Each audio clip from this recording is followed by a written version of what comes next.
For the first time in forever, it's Tom and Sam doing the news. Look at this. I can't remember the last time. I genuinely can't even remember it. I know that we'd be sat together in the downstairs studio next door, but it's got to be even way before pre-pandemic. It's been 84 years, I do believe. Let's take a look, like the good old days, at your wrestling news. WWE Stars are concerned with the return of John Laurinaitis. There's backstage heat on the ring crew at AEW following that botch from Revolution. And we had a big title change on last night's NXT. More on that later on. People Power has returned to WWE. Sam Driver, are you excited about the return of Johnny Ace as the head of talent relations? It makes me nervous. I'm not going to lie. It makes me very nervous because Johnny Ace was running wild in my dead zone in the time where I sort of went, you know what? Maybe I'm not supposed to watch wrestling anymore. That was when Johnny Ace was running wild. So it's sparking fear in my heart, my dark little decrepit heart. Well, you are not alone because WWE Stars are echoing the fears of Sam Dead Zone Driver with the return of Johnny Ace. This comes from Fightful Select, who say Johnny Ace is back at the helm of talent relations in WWE. This left several wrestlers concerned, at least those that reached out to Fightful. One wrestler indicated Ace's insistence on embracing the diva-style performers over in-ring acumen during his time and were worried that line of thinking would be reflected in his hiring method again. This was during your time away from wrestling, but you will no doubt, as part of this job, recall the era of the butterfly belt and all of this stuff. Yeah, and it's just... I mean, I don't think we could see a realistic return to that, surely. There's no way, after everything WWE has done to build the women's division, there's no way that it could just shift in tone that quickly back to there and everybody's going to be fine with it. It would surely result in mass outcry from the entire viewing audience because we like women's wrestling. We like watching the roster develop in the way that it's developing now. We don't want to see it go back to that. And I don't think the company would want to see that either. So fingers crossed, it doesn't, but I don't know what you think.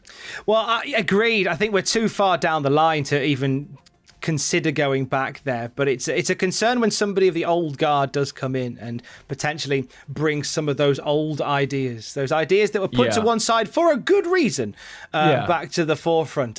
We'll have to sort of wait and see on this one, but here's a bit more interesting information from Fightful. Johnny Ace replaces Mark Carrano as the talent relations boss, and this is the first time, before we get into Mark Carrano, this is the first time Johnny Ace has been in this role in nearly a decade. Yeah, and I mean, if he's going back into a talent relations role, I mean, this is the guy who hired the wrong one-legged wrestler. Like he's famous for that, and it depends because talent relations is more, working with the talent. JR talks a lot about his time in talent relations, and it's a lot about liaising and getting information across from higher ups to the talent. So, I mean, if he's able to do that in a more transparent manner, then that's going to be great. But there's always that worry that it'll become politically motivated or you never really know. But I guess we're going to have to just wait and see, aren't we? Let's talk about the guy he's replaced, Mark Carrano from Fightful. They say several current WWE wrestlers told us that Mark Carrano was easy to work with on the surface, but hard to trust, particularly after the April 2020 releases. Now, his name did come up in a couple of conversations and in a couple of interviews as a guy that would play peacekeeper and say, don't worry, everything's going to be fine, when in reality, they were probably being let go, playing. And so it's the question of the devil you know or the devil you don't for a lot of these guys who have joined the roster in the last 9 years, isn't it? Yeah, and I guess there's always going to be the horror stories, and horror stories always outweigh the good, don't they? If there's anything particularly bad that's happened involving, that person in this sort of role before, that's going to be the thing that people remember. That's the thing that stands out. And, it's understandable why talent wouldn't be able to really get on board with Carrano after that mass firing, because it's just you could say he didn't know, but at the same time, it seemed far too big a planned thing for him to have not known. So it's just, Yeah, as you said, they've got a sort of unknown quantity if they've never worked with Johnny Ace before, and and see where it goes from there. As you say there, we are terrible as a people, whereby some really good stuff will happen, but we will focus on some of the bad vibes that come from something as opposed to all the good. Yeah. I mean, let's talk about Sunday. Let's talk about AEW Revolution, the end of a 3-hour pay-per-view that I got some heat, more heat than they got. I got some heat for overgrading the pay-per-view. I thought it was a really solid outing for AEW. I thought some decent matches top to bottom. Yeah, it was. Look, it was a solid show, but it's always going to be marred by that ending, and it's just a shame that ending happened, and it happened in the way that it did, because it's always going to stand out. And now it's always going to be one of those things that these very, very, very tribal fans that only support WWE and have to put everything else down, or only support AEW and have to put everything else down, or only support X company and put everything else down. Like, it's just fuel for the anti-AEW crowd, isn't it? And it's going to be one of those things that's brought up again and again and again and again. And ultimately, it was a colossal mistake. It was a colossal screw up, and it shouldn't have happened. But it was a mistake that seemed to fall to the ring crew, according to Fightful once again here. They say they spoke with names backstage at AEW Revolution over the weekend, confirmed the Wrestling Observer Radio report that Kenny Omega was upset about the situation, about the match ending the way that it did. They have since retconned it to be like, was meant to be rubbish. Top marks to Eddie Kingston, who I won't spoil graded with Jack or WTF moments with Ross later, but did a sterling job. I think Kenny Omega's at the door.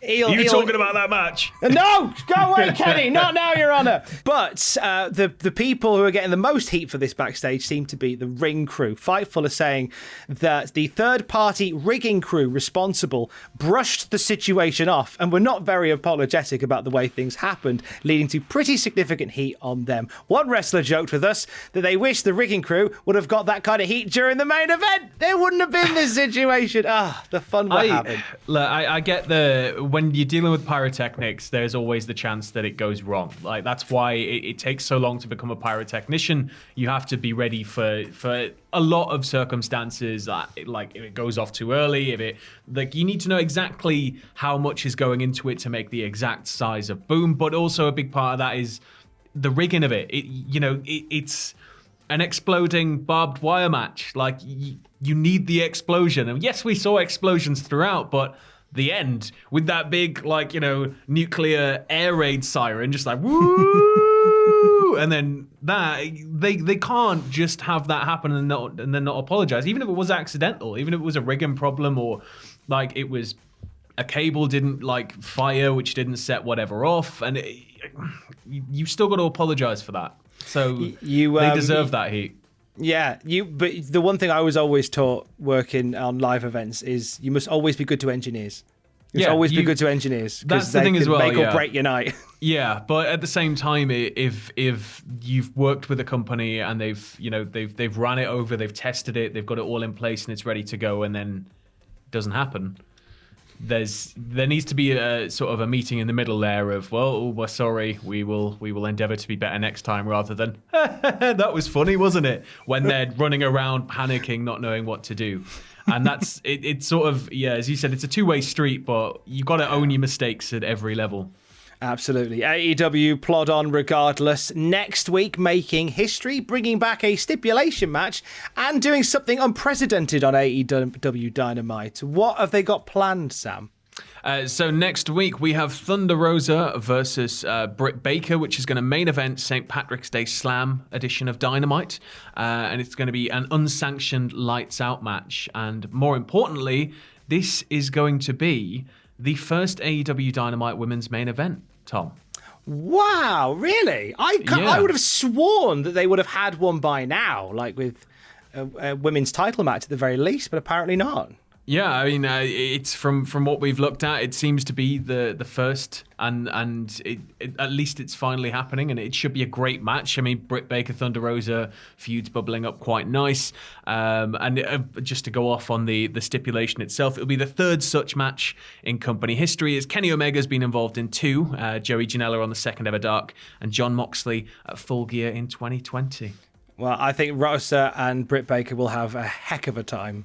Yeah. Lights out style. I'm really, really intrigued for that one. Really intrigued for what WWE have got going on A&E next month. This is the program that we talked about on a news video recently, but we now have a start date confirmed for it. This is WWE's Most Wanted Treasure, which is searching for lost pieces of WWE memorabilia, and it's kicking off Sunday, the 18th of April at 10 p.m. Do you have wrestling memorabilia, Sam? Yes, I have a Tiger mask. I have a Jushin Thunder Liger mask. I have memorabilia from both WrestleManias I attended, from Wrestle Kingdom. I have some stuff.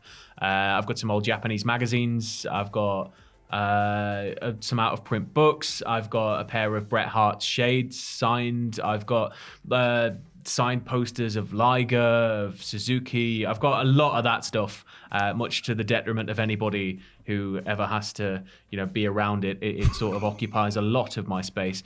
But in one way with this show, I don't know if you want to explain the show. I was going to say, yeah. So yeah. With this show, basically, the Triple H and Stephanie McMahon are sending WWE legends to bring memorabilia back to WWE HQ. So how would you feel, Sam, if ding dong your door, this is very similar to what occurred earlier, and hello, it's me, Jushin Liger.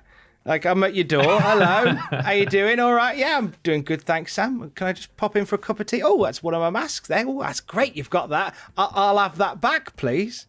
Well, this is the thing. Part of me believes that I've got a thought about where this all might be leading this show, but part of me thinks that if say I had a ring used title, like I had the light heavyweight title or something, and that was it. I've got the one that was used on TV, and I can show that off, and that's mine. On the one hand, I'd feel that it belongs back, in front of people for other people to see and enjoy. It's a collectible. It's sort of like art. If you own art, you can also put that into a gallery, I guess. If it's, like a one-of-a-kind Picasso, you could probably lease that out and stuff. But part of me is like, that stuff belongs with the fans, and it belongs in a place for the fans, but as well, it's mine. And I'd be like sort of underneath my arm, I'd be sprinting out of the door past Triple H, trying to juke Stephanie. She just tackles me to the ground. I'm like running away. One of my shoes has come off. And eventually, I'd get hit by, whoever was driving their limo. And then that'll be it. It tears me apart, because I'm like, I like having stuff, but at the same time, it's like stuff should be enjoyed by more than just me. As the owner of it, I guess. But at the same time, part of me thinks that, because there was another story fairly recently, apparently they were looking at physical locations for an actual real go-to-it WWE Hall of Fame. And Sounds like this is going to your house, to be honest with you. I think half the stuff's already there. If they were to take all of the stuff they've got in the archive, all of the stuff they can get back from people, and build this show around it, and then reveal that there's going to be a Hall of Fame, and then they could have collections come and go. They could treat it more like a museum, because they have all that archival stuff. They've got all of that stuff just sitting there. And you could have the physical Hall of Fame and a big WWE museum. And I would go to that. I would go to that as much as physically possible. Every single time they change it out. You'd be in it, mate. You'd be one of the exhibitions clutching onto the lightweight title going, no, it's mine! You can't have it, Papi Chulo! You can't have it, Papi Chulo! That'd be you, mate.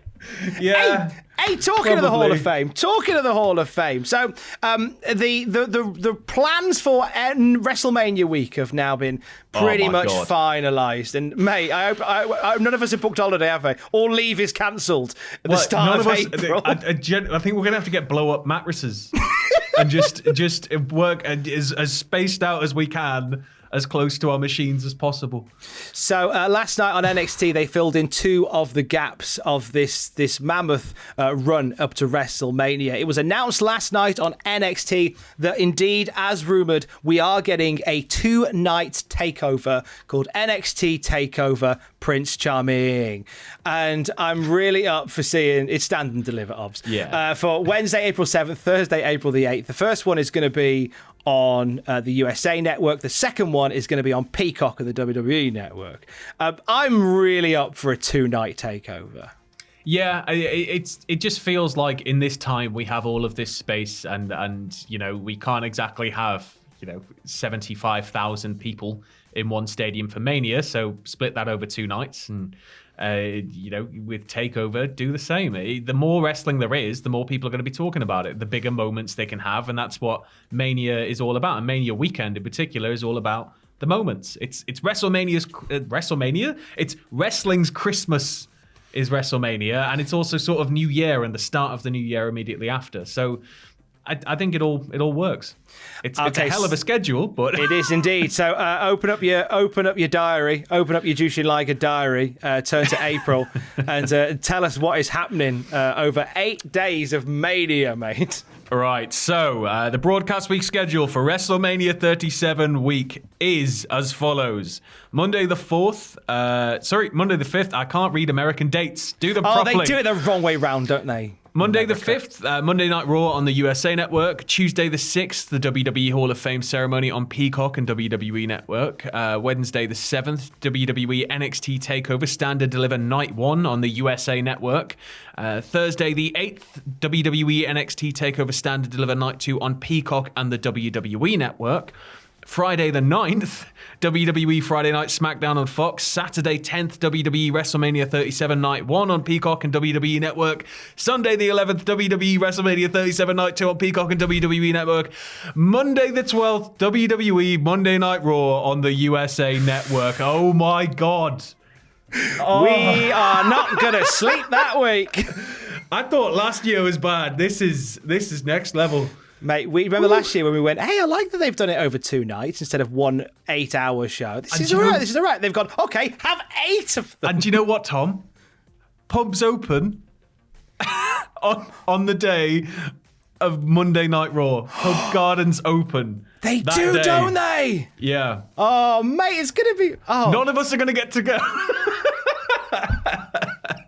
Speak for yourself. I'm gonna be. Hey, look. Hey, I've never been one for great presentation. It'll be fine. No one will notice after a couple of beers the way I do things. So that was the first. So the first announcement from NXT last night was completing this mystical puzzle of the entire week of WrestleMania. 2 nights to take over. The other announcement from NXT was brand spanking new titles. We now have an NXT Women's Tag Team Championship in circulation. The belts were awarded to Dakota Kai and Raquel Gonzalez following the shenanigans from the match where they had against Nia Jax and Shayna Baszler. They were champions for just under an hour. And consequently, by the end of the night, they were former champions. We now have new NXT Women's Tag Champs in Shotzi Blackheart and Ember Moon.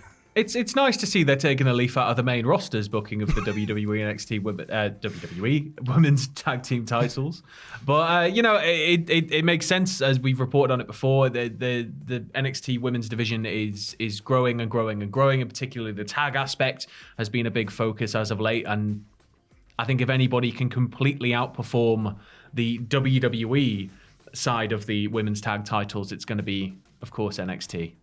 Absolutely. We'll talk more about that night on NXT on Graded a little bit later on today on the Cultaholic YouTube channel. Sam, are you back on Twitch tonight? I am. 6 p.m. I'll be back to Yakuza 0 to just crack on with a little bit of the old missions. So feel free to jump in, tune in, come along, have some fun. And yeah, I might even be wearing an eye patch. Who knows? Oh, if you get a hype train, wear an eye patch. I have to wear the eye patch when I play as one of the characters to make it fair. So that's a good shout. It doesn't make any sense, but yeah. I like that every Twitch stream has its own lore with our channel. Twitch.tv/Cultaholic. Join Sam later on. See you later on for Graded and other stuff. Stay safe. Love you. Bye.